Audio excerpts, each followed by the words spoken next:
Aujourd'hui, il fait le tour du monde grâce à ses œuvres. Pourtant, il était un banal Camerounais au fond d'un village perdu. Issa Nyafaga porte une expérience qui montre que l'art peut réellement contribuer au développement.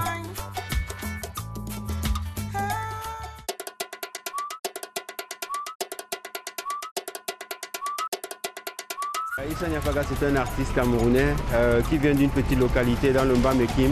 Et d'ailleurs, je vous invite à me suivre. Pardon.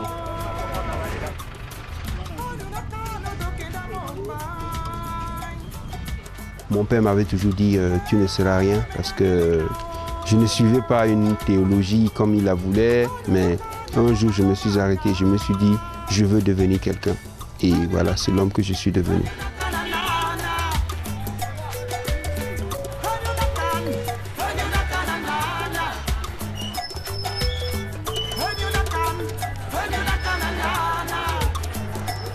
On est arrivé un peu tard et le taxi de brousse qui doit nous prendre est déjà parti. Et là, on est en train de négocier avec ce taxi pour qu'il nous amène au bord. Ensuite, on va retrouver le taxi de brousse qui va nous amener en Ditam. Donc, on est ici au marché du soir. C'est le marché où on prend les taxis de brousse pour aller un peu dans les régions reculées de Bafia. Et plus haut, il y a le plateau et puis la gare routière où on est descendu. Donc ça, c'est Bafia. C'est la dernière ville avec l'électricité et le téléphone. Le réseau téléphonique, parce qu'après ça, on n'a plus de réseau téléphonique et on n'a plus d'internet, ni d'électricité. Donc c'est vrai que j'ai le confort des avions, des grands hôtels, des grandes expositions, mais aussi voyager comme ça, c'est quelque chose qui fait partie de la réalité de là d'où je viens et je dois m'adapter. Donc je ne peux pas me formaliser en disant trouvez-moi une voiture climatisée avec tout le reste, c'est pas... Alors, je ne pense pas que c'est ça le moyen de vivre. Il faut pouvoir s'adapter aux situations et c'est ce qu'on est en train de faire.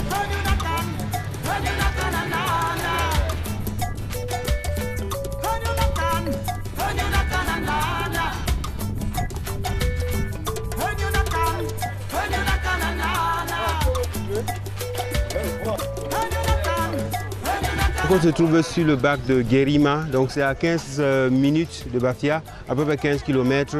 Et déjà on rencontre le sous-développement parce qu'ici il n'y a pas de pont depuis des années. Donc là on a derrière moi les taxis de brousse. Donc ce sont les taxis de brousse qui aident un peu les populations à se déplacer dans la région. Bon, il y a aussi les mototaxis et puis on a des gens qui vendent à manger, de la nourriture locale. Donc vous voyez que tout le monde est assez convivial ici.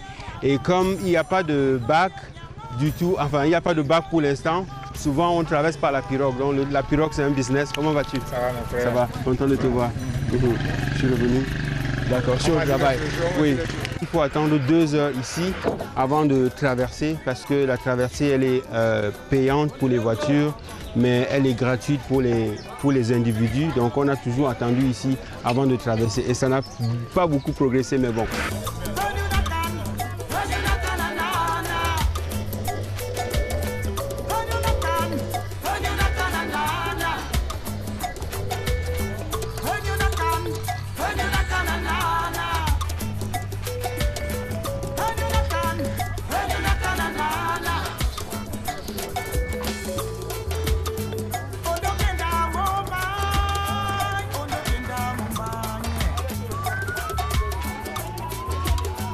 Contrairement au confort dont il a l'habitude, l'artiste multidimensionnel est obligé de se plier aux exigences de la route de son enfance. On voyage un peu à l'air libre et on va prier qu'il ne pleuve pas. 21 personnes dans ce véhicule de 5 places, c'est peut-être une caricature d'un autre genre.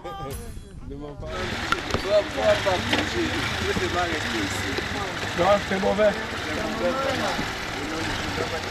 On se trouve à Ngoro, en face de la mosquée, au quartier musulman, où le quartier de brousse est en panne. Donc on est à l'intérieur de Paris. Comme j'ai dit au début, on n'a pas eu beaucoup de chance parce qu'il a fini par pleuvoir. Donc la boue, le voyage sera compliqué. Voilà, vous entendez donc les marteaux. Ça veut dire qu'on va peut-être arriver à minuit, peut-être 1 h du matin. Donc en comptant qu'il vous pousse la voiture dans l'obscurité et tout ça. C'est la situation que je redoutais. Ce que je redoute même surtout, c'est qu'on puisse dormir en route.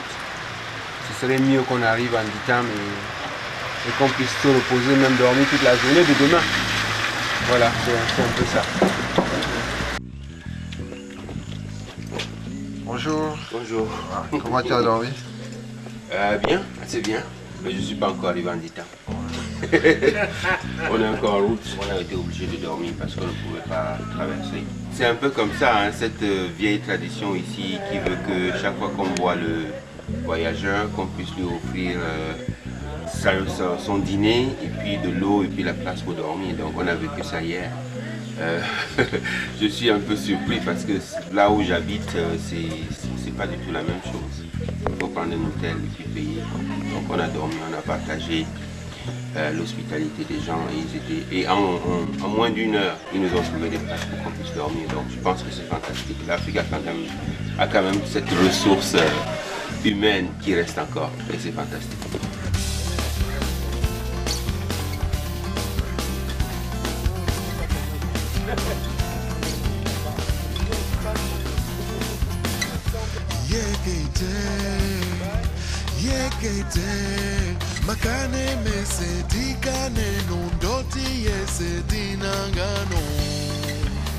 Vous vous rappelez que je vous ai dit que je viens d'une petite localité très enclavée et que ce n'est pas facile d'accès. Donc voilà, on est dans la réalité et l'action, juste pour retourner à ses sources. Je vous amène.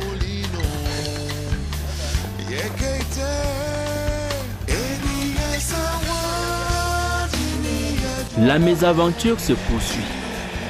Encore poussé pour avancer. Vous n'aurez peut-être pas toutes les images puisque le preneur de vue doit donner un coup de main. Il faut bien arriver à destination.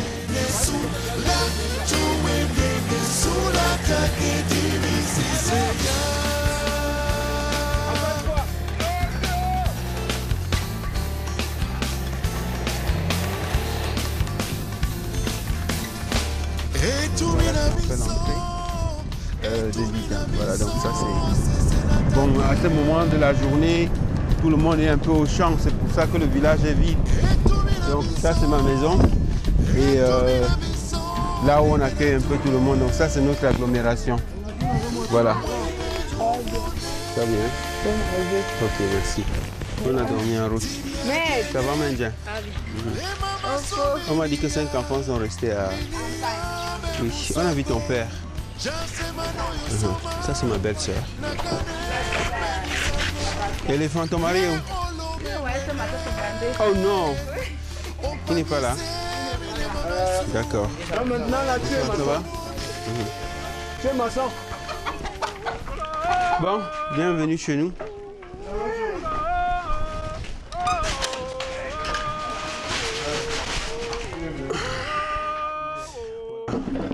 C'est le salon, c'est un peu le village, hein. Donc on va pas se formaliser.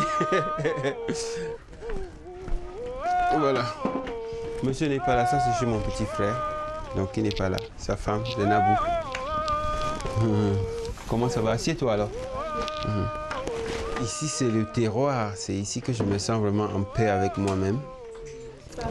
Même si les gens penseront que oui, il n'y a pas d'eau, il n'y a pas d'électricité, il n'y a pas ceci, il n'y a pas cela, mais c'est ici que je suis le plus calme, enfin le plus en paix avec moi-même. Voilà, et ici je n'ai pas de problème majeur. Donc pas de stress, pas de bruit de la ville, la musique qui tonne un peu partout. Donc ici je peux faire la sieste quand je veux parce que dans la journée le village est calme, donc tout le monde est au champ. Vous voyez très bien que la terre est rouge, donc c'est un peu comme le sang qui coule dans mes veines. Quasiment tout le monde me connaît ici, jusqu'aux enfants. Donc voilà, c'est... On se souvient encore, comme si c'était hier.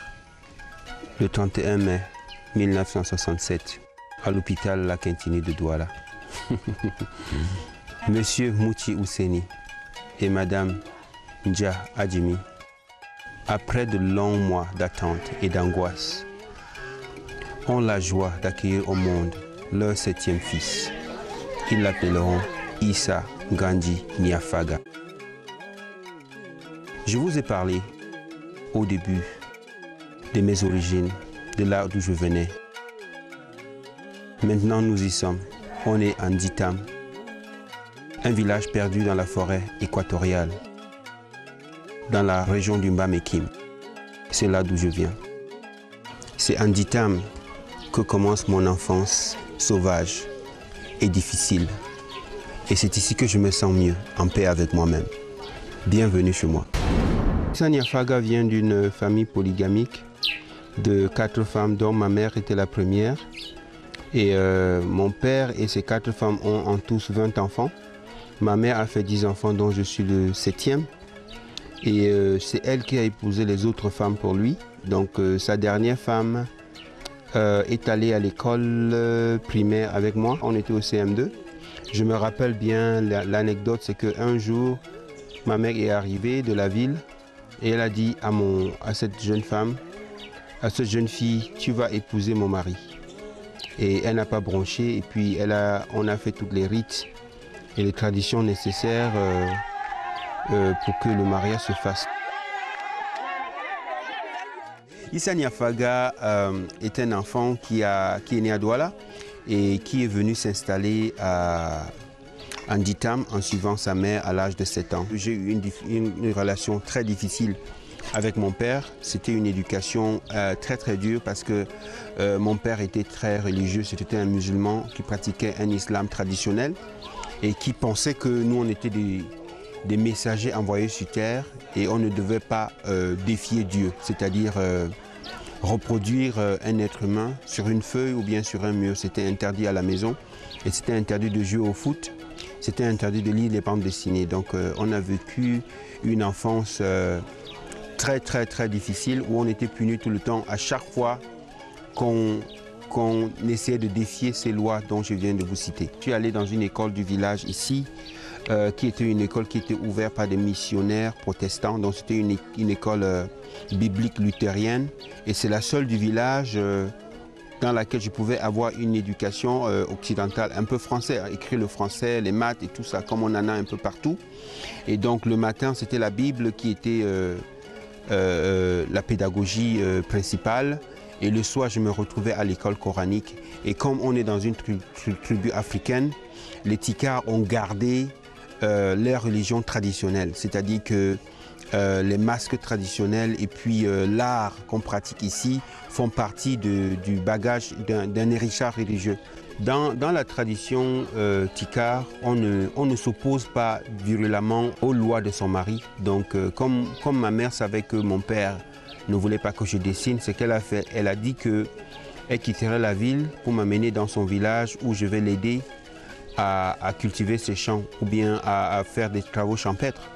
Et donc mon père a accepté. Et donc quand on est arrivé ici, elle m'a juste dit les murs du village sont là. Voilà comment nous on travaille pendant la saison sèche. On crée, on dessine sur les murs des maisons. Tu peux faire pareil. Voilà, donc j'ai connu la liberté de l'art par ma mère et puis l'interdiction religieuse par le père. Et puis ça a beaucoup affecté l'homme que je suis aujourd'hui.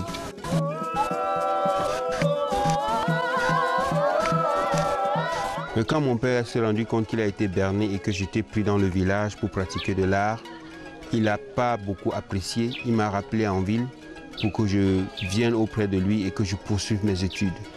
Et donc,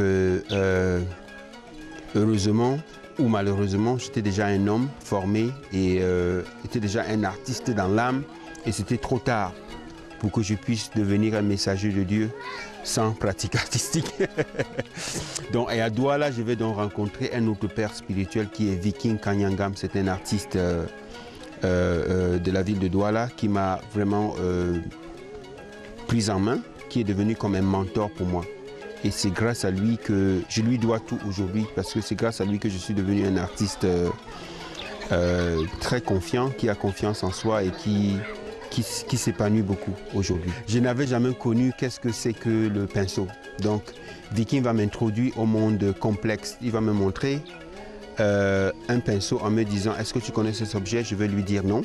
Il me dit « Cet objet que tu tiens dans ta main, ce bâton avec des poils au bout, ça représente un symbole. Ça représente le symbole du monde complexe de la peinture occidentale. » Et il va prendre une toile tendue qu'il va mettre devant moi. Il m'a dit « Imagine que tu puisses peindre sur les murs de ton village, pas avec tes doigts, mais avec cet objet, et que tu puisses déplacer les murs et même les vendre. C'est magnifique. Donc il va m'introduire comme ça à Picasso, Van Gogh, Rembrandt, Chagall, tous les grands maîtres de la peinture occidentale, dont je vais les découvrir dans son atelier. Et c'est comme ça donc que ma vie va être transformée.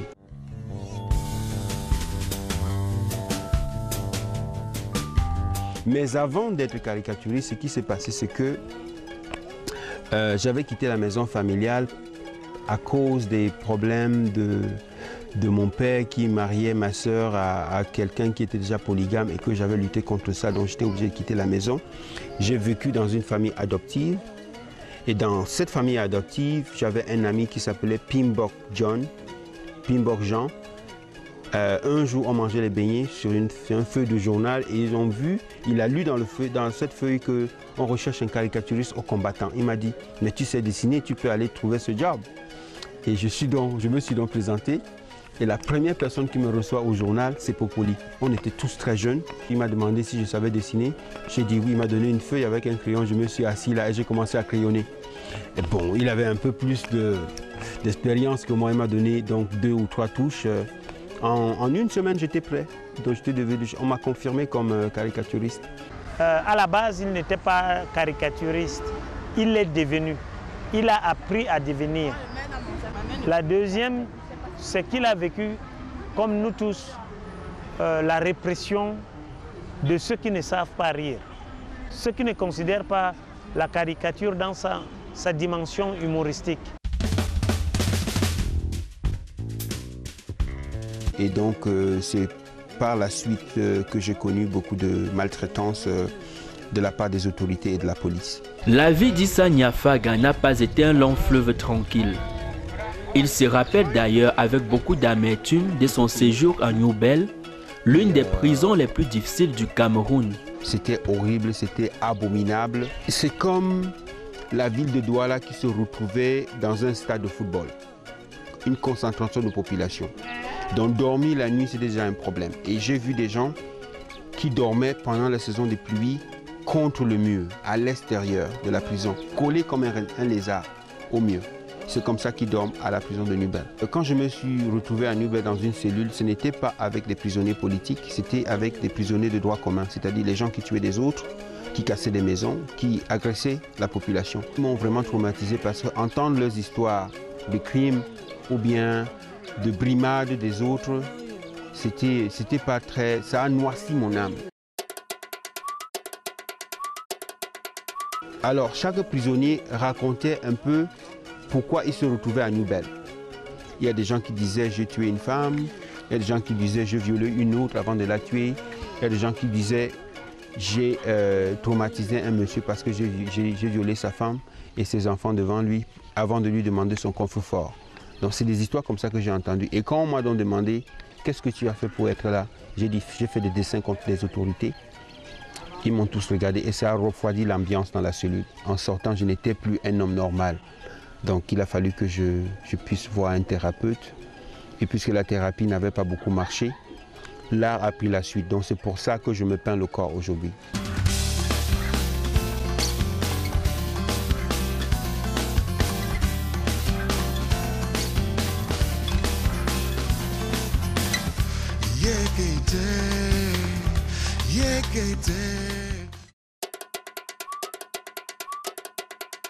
Il me dit, je t'avais bien dit mon fils, que faire de la caricature, c'était faire de la politique. Parce que pour lui, il n'y avait pas de différence entre critiquer les autorités, ne pas être dans un parti politique ou bien être opposant dans un parti politique. Écoutez-moi, ne laissez jamais vos enfants.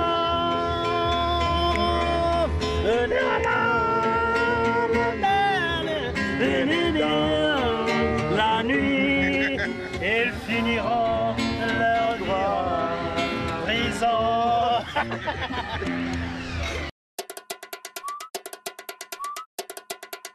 Ma mère ne s'était pas du tout sentie coupable. Ma mère, c'est qu'elle m'avait éduqué dans un village, dans une tribu où on nous donne vraiment les clés pour comprendre le monde. Elle savait que j'allais en ressortir. Je ne sais pas par quel miracle elle le savait, mais bon, Elle le savait quand même. Tous les défis qui s'imposent à nous, ou bien tous les obstacles, toutes les expériences dans lesquelles on va, c'est un apprentissage. C'est un peu comme on écrivait le livre de sa vie. Donc, moi, j'ai grandi ici en considérant qu'il n'y a pas d'erreur, il n'y a pas d'échec.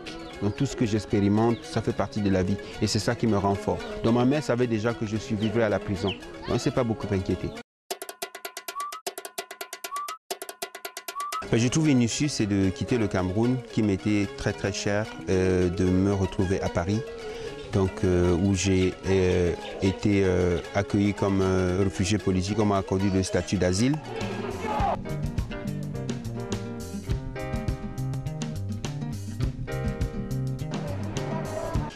C'était un statut exceptionnel parce que ensuite de cela, le HCR, le Haut Commissariat aux réfugiés, va me remarquer.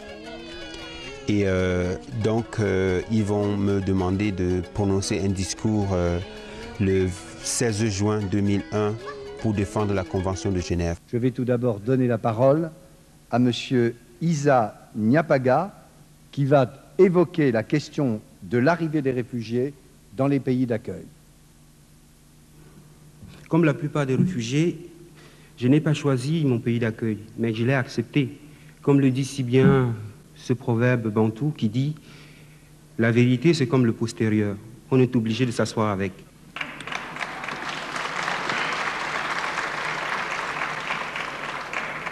Mais je tiens aussi à vous dire que depuis que je suis réfugié, ma vision du monde a changé. Je regarde le monde autrement. Je ne me considère pas aujourd'hui comme appartenant à un seul pays. Je me considère tout simplement comme un citoyen universel. Parce qu'aujourd'hui,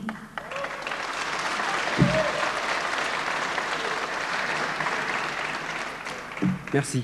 Parce qu'aujourd'hui, je suis capable de me sentir à l'aise à New York qu'à Tokyo. Parce que je pense que pour moi, il n'y a pas de frontières. La Terre appartient à tout le monde et les habitants du monde pourraient se déplacer comme ils le veulent et comme ils le souhaitent. Donc la France, en m'accueillant comme réfugié sur sa terre, n'a pas accueilli toute la misère du monde.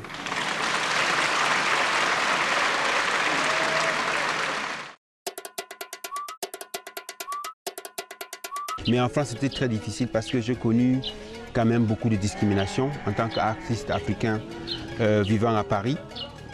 Et donc, c'est pour ça que j'ai décidé d'aller en Amérique.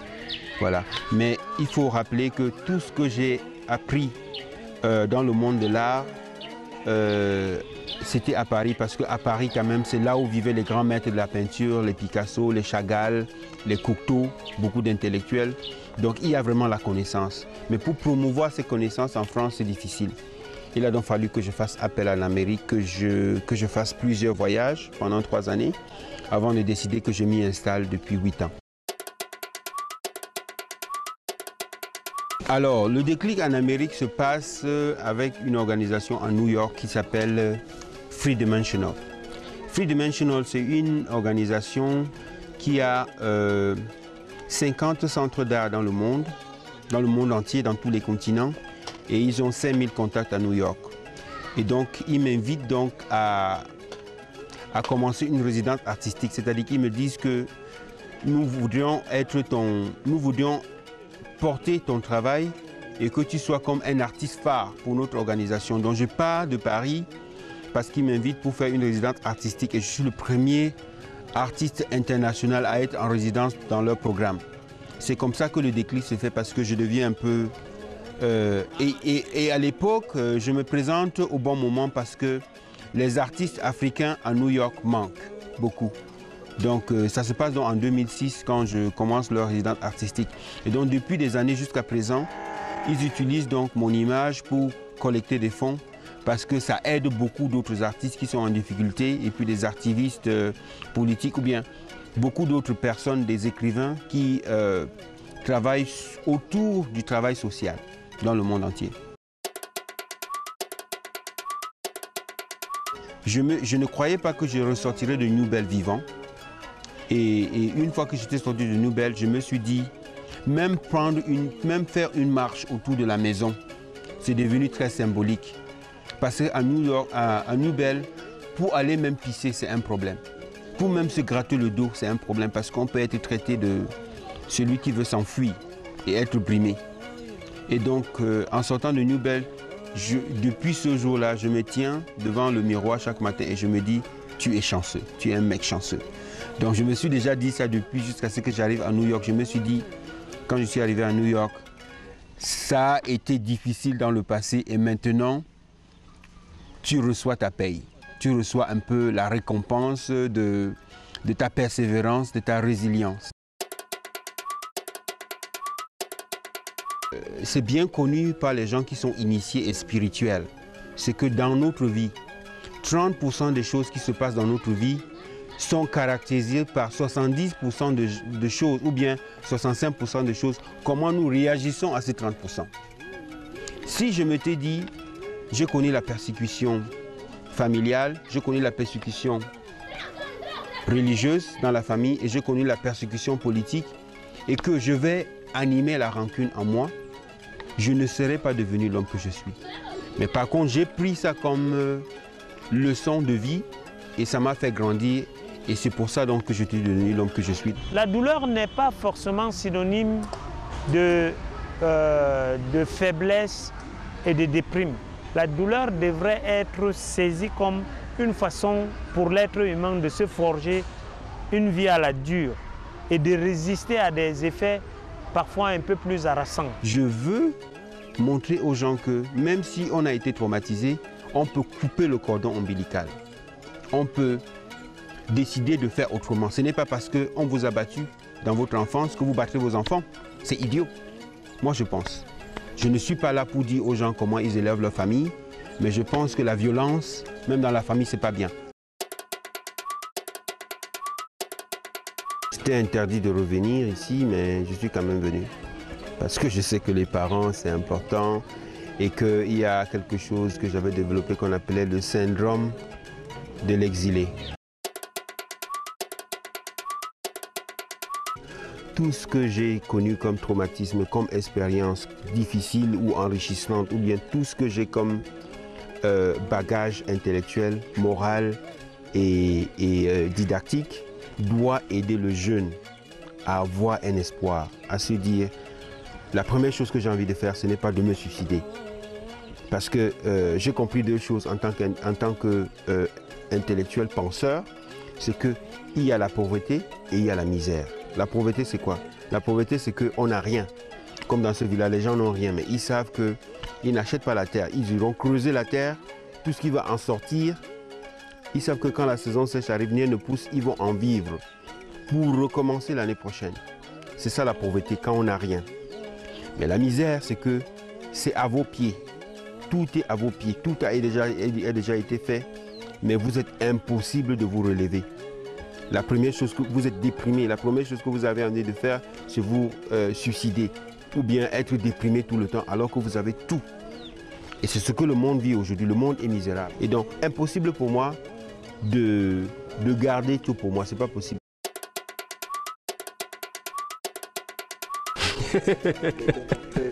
Bon, attention, ce n'est pas un homme très riche.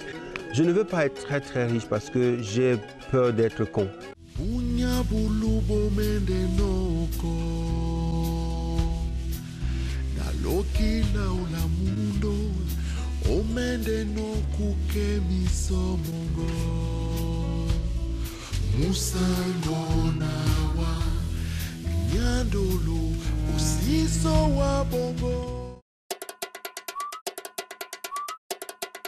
Le moment où j'ai pensé que j'avais vraiment une technique qui m'identifiait, c'est le capillarisme, utiliser les cheveux sur une surface, toile, papier, carton, bois. Après, j'ai une autre technique qui s'appelle la Urban Way, donc c'est quand je me peins le corps, donc c'est de la thérapie, et je mets donc l'art visuel en scène avec la musique.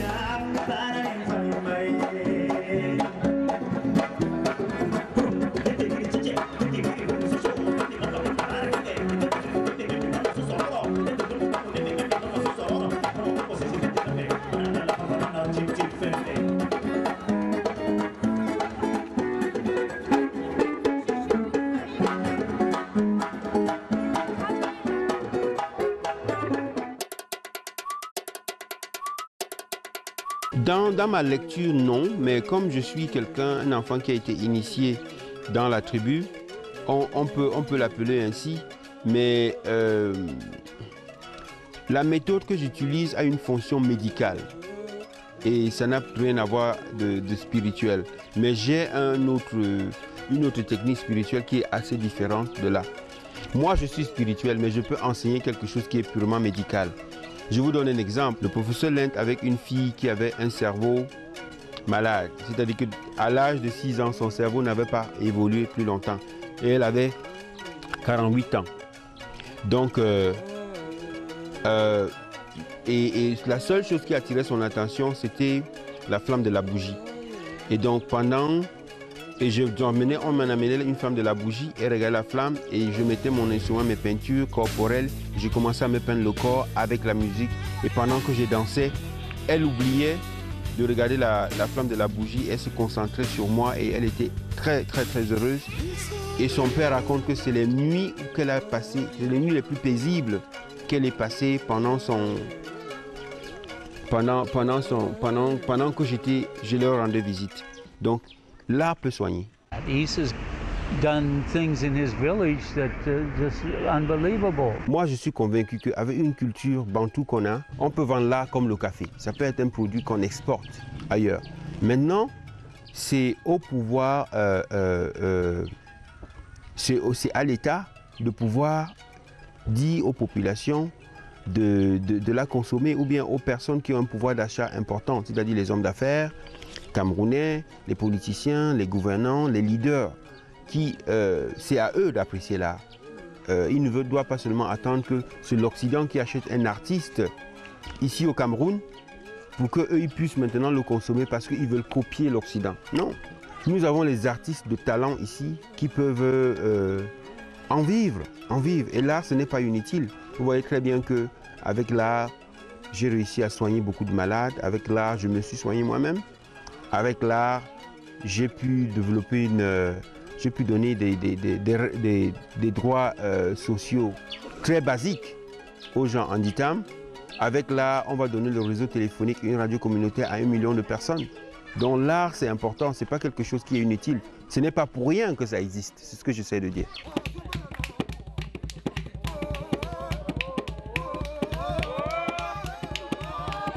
Qui a compris a eu la liberté d'agir.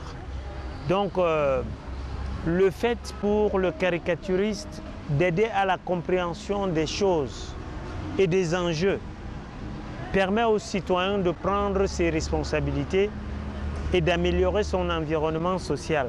L'arrivée d'Issa ici a apporté beaucoup de développement.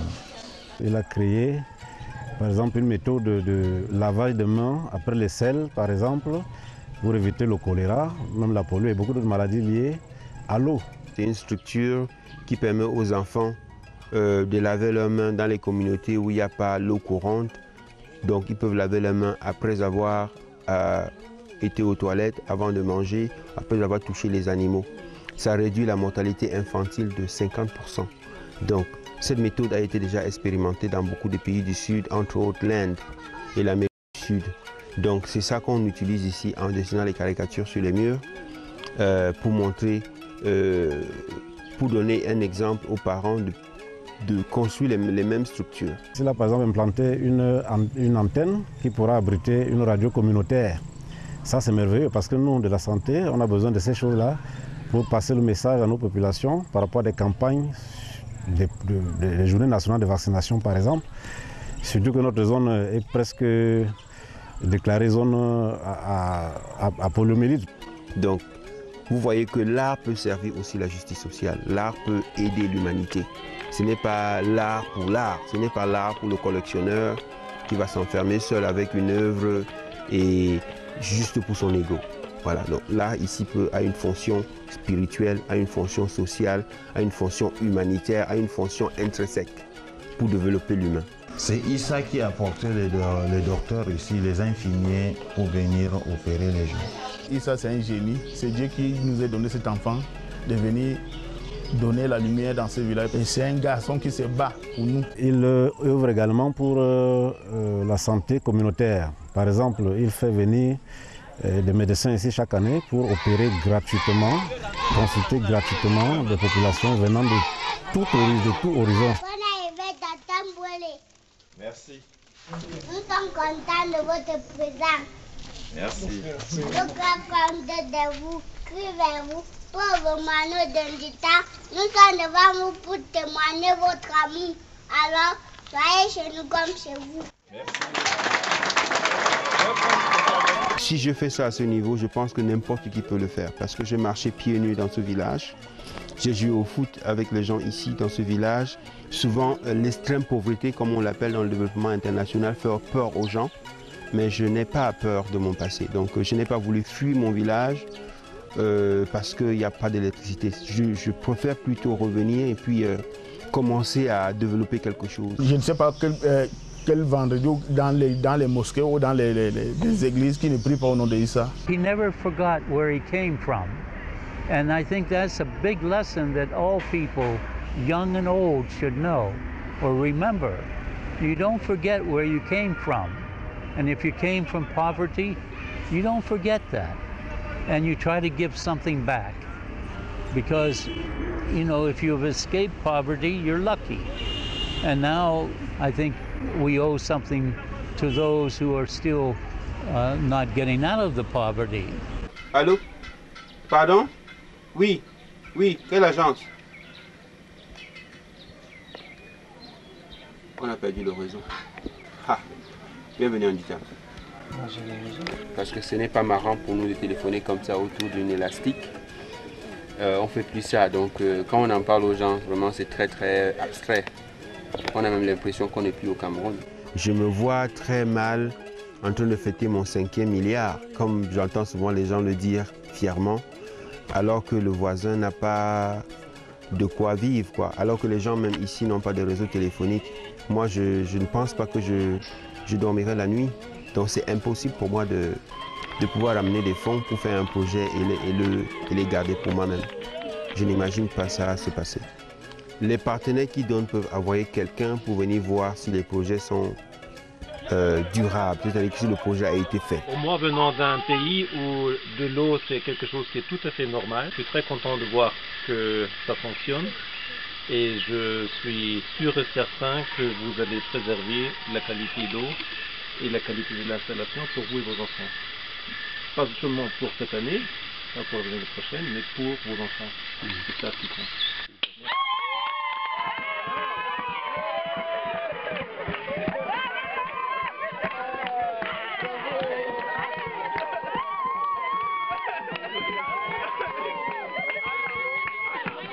Ça a été toujours comme ça. Et il y a un site internet où tous les projets sont répertoriés année par année.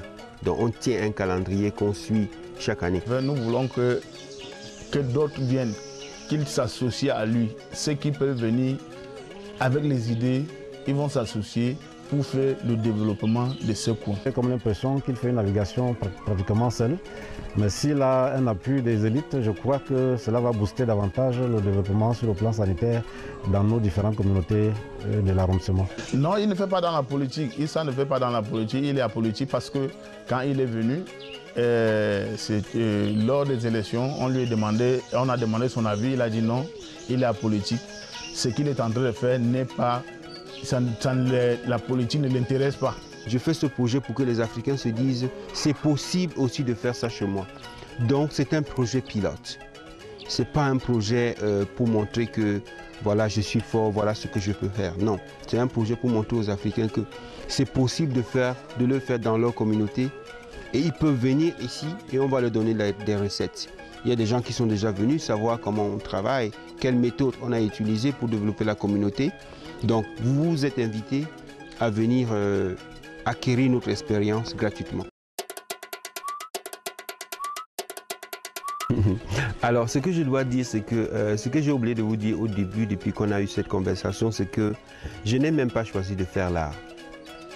Je ne savais pas ce que j'allais devenir quand j'étais jeune homme, mais j'ai regardé un peu mon évolution. Chaque fois que j'ai fait quelque chose, je me suis retrouvé dans le cercle de l'art. Chaque fois que j'ai fait quelque chose, je me suis dit, c'est l'art qui m'appelle. C'était soit la musique, soit l'art visuel, soit le théâtre. Donc, en fait, c'est ce que je fais qui m'a choisi. Et c'est un peu ce que font les jeunes aujourd'hui. Dire à ses parents, papa, maman, moi plus tard j'aimerais être dessinateur, ça n'a jamais été revalorisant, quoi. Parce que les parents se disent qu'être dessinateur, on est au sol, on fait des dessins. En fait, ce sont des métiers qui pour eux ne rapportent rien. Un parent aimerait plutôt que son fils soit médecin, avocat, militaire, policier, mais pas dessinateur. Nous devons laisser le talent, le génie de nos enfants éclore.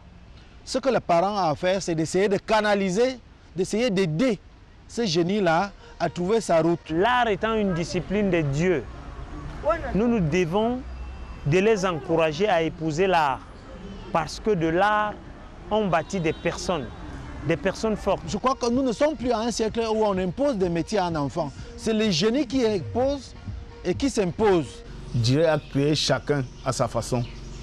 Donc si vous avez un enfant qui pousse au ballon, laissez-le faire. On ne sait jamais. Il peut devenir un jour comme Roger Mila, comme Étofis, comme on les voit à la télé. Au départ, c'était comme du bluff. Mes parents ne tenaient pas trop compte de ça.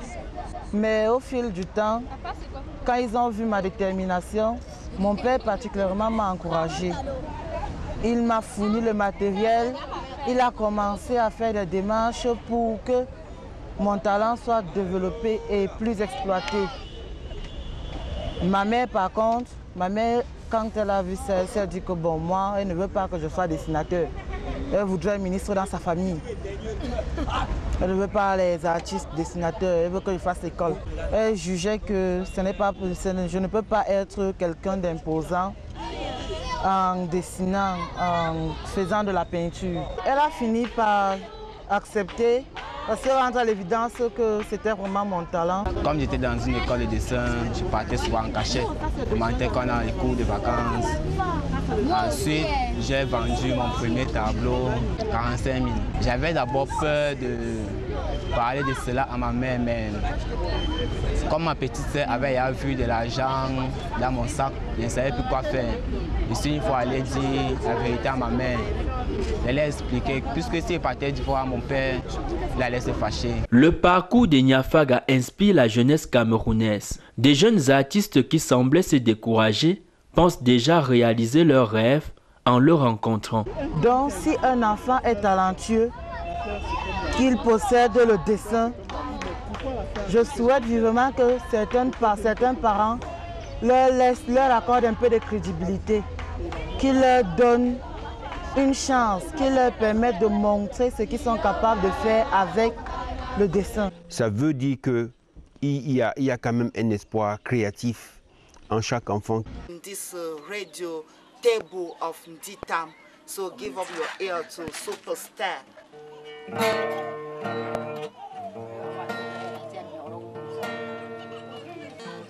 I remember when I was still a little boy, I used to ask myself, what I gotta do to be a superstar? Larry Shabona, to be a superstar. Like Michael Jackson, to be a superstar. Like Wes Matiko, to be a superstar. La Manu Dibango, I'm on the star. I'm a superstar. I'm on the star. I'm a superstar. I'm on the star. I'm a superstar. I'm on the star. I'm a superstar. I'm a superstar. I have an all-star. I'm not a guest star. Il faut savoir détecter son génie et le travailler. J'espère qu'on va avoir du soutien pour que ça ne meure pas.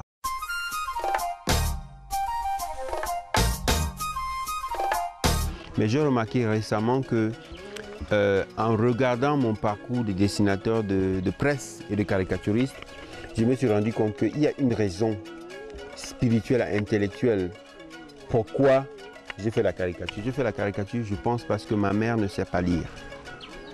Parce que ma mère ne sait pas lire. Et donc, quand je vais au-delà du monde, en Occident, quand je voyage et que je fais des expériences, quand je reviens, je lui explique tout ça avec des métaphores. Je vais vous donner un exemple. Je suis allé à Jokkmokk. Jokkmokk, on appelle ça le toit du monde. C'est au nord de la Russie et de la Suède. Pendant 3 semaines en juin, la nuit ne tombe pas. C'est-à-dire que le jour continue pendant 3 semaines. Il n'y a pas de nuit. Donc quand je suis revenu de là, après un vol très très long, elle m'a dit, mais ça veut dire que là où tu viens, il n'y a pas de... La lune est perdue. Je lui ai dit non, la lune sort. Donc maintenant, j'ai essayé de lui matérialiser le système solaire en utilisant un ballon de foot, une calebasse et une lampe. Donc la lampe représentait le soleil et le ballon de foot représentait la terre et puis la calebasse représentait la lune. Donc j'ai fait tourner ça en lui disant voici où on est et voici où j'habite. Donc c'est comme ça que j'ai expliqué le système solaire à ma mère. Et ça peut être aussi par un dessin, souvent.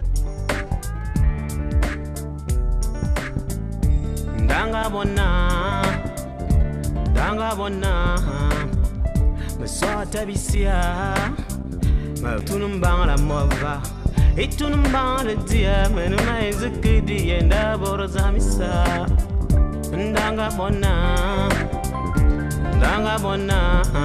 Quand j'ai quitté la France pour les États-Unis, on m'a dit jamais tu vas t'intégrer aux États-Unis parce que c'est très difficile, les Américains ne vont pas accepter. Je leur ai dit si jamais quelqu'un est parti en Amérique et a eu la résidence légale, je vais la voir. Donc c'est mon amour pour les gens, c'est-à-dire la façon dont et je les traite tous également. C'est-à-dire qu'il n'y a pas de gens, ce n'est pas parce que des gens seraient africains ou pas africains que je les traite très différemment. Je les traite au même pied d'égalité, tous. Je leur donne l'amour que je pourrais donner à ma propre famille.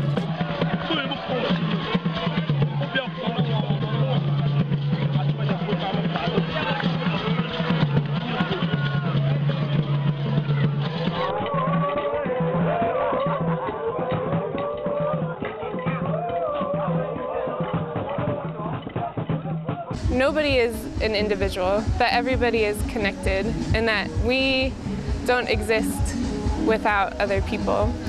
So something that Issa's art brings is connection between people. Même dans ma famille, les gens qui savent que j'ai même changé les mentalités. Parce que dans ma famille, on a toujours marié les femmes comme on marie les chefs. Je leur ai dit, c'est pas possible, parce que je me suis engagé contre cela.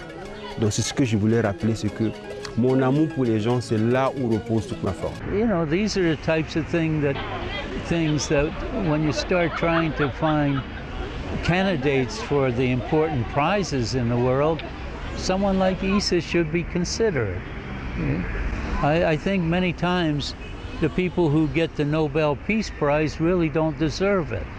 But I think people like Issa deserve prizes like that because of what they're doing. And there are a number of people who do that throughout the world. L'art doit rendre l'autre heureux, selon moi. Faire en sorte que la personne s'épanouisse. Si possible, que la personne se découvre, se dise je veux aussi faire cette pratique pour m'épanouir moi. Parce que c'est le bonheur de l'autre qui compte.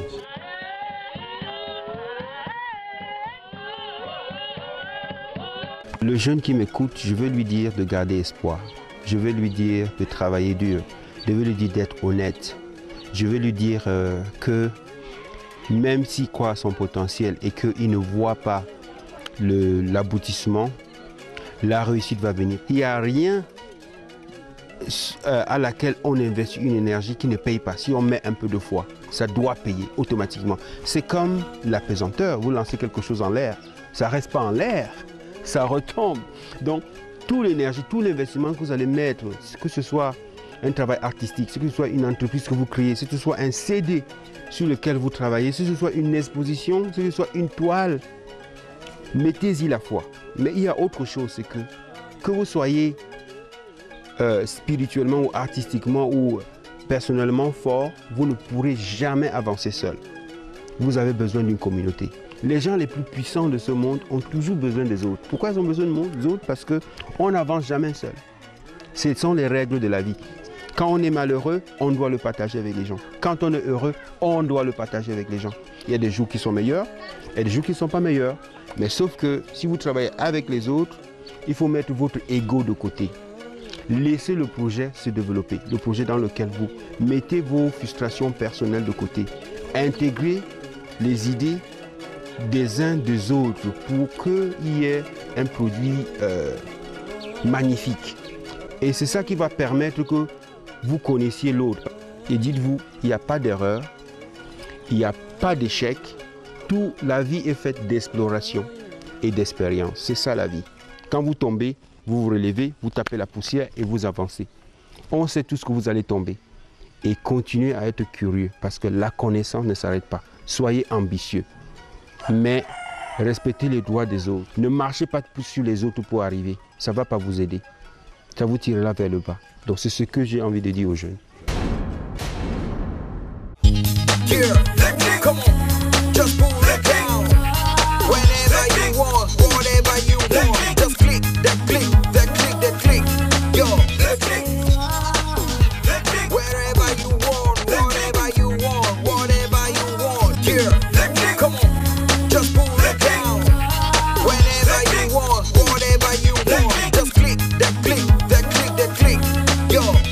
Listen.